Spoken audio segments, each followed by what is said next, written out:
It is a cross between cross-country skiing and dog sled mushing. Who let the dogs out? Woof, woof. It's a sport where it's sometimes hard to tell who is more excited, the skier or the dog. And it's a sport that adds canine rocket fuel to what some have seen as a slow mode of winter transportation. But you could easily cover anywhere from maybe 15 to 20 miles in an hour.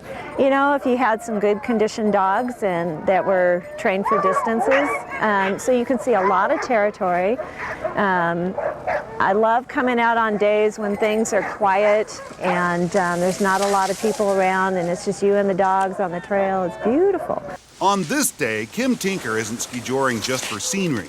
She's leading the pack, so to speak, of skijorers in the Oregon State Championship race. She and about 7 other teams are competing on a 2-mile loop at Frog Lake.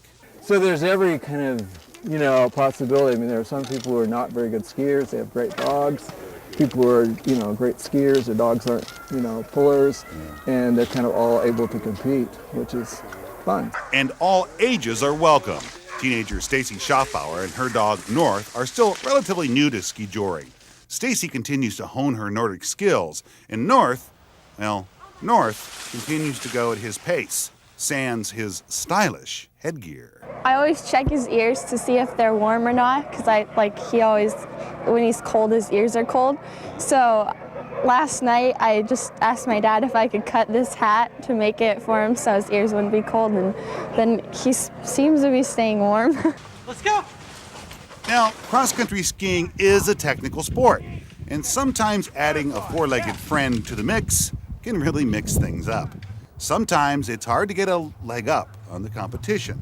It's okay, though. Eventually, Craig Peterson and Bear get it together. It's a team effort, and so you help the dog along. I mean, it's not just you're not just a sled. You can do it that way, but it's not half as much fun, and it's a lot of work for the dog. Yeah. So you help the dog along by cross-country skiing, or by skiing, and the better skier you are, the more you can help the dog. There's 2 ways to do that. The traditional cross-country stride, or by using skate skis. Here's Blaine Florence putting the technique to work. He's so good, you can tell by the slack in the leash that he's actually faster than the dogs. Besides shuttling around photographers, snowmobiles play an important role with the skijorring races.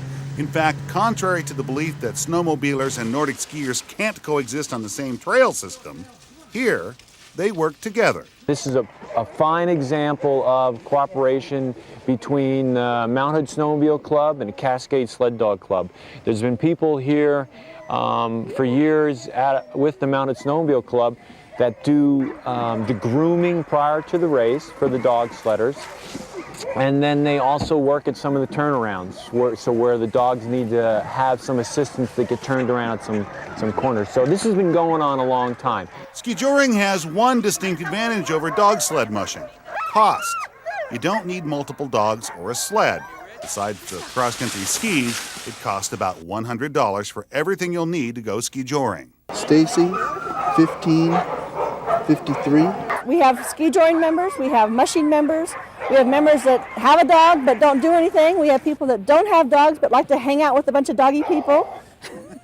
We get together monthly, we have outings, we go camping with the dogs, we have fun. People are always looking for new ways to have fun in the snow. In this case, the new recreation is a tried and true old way to get around.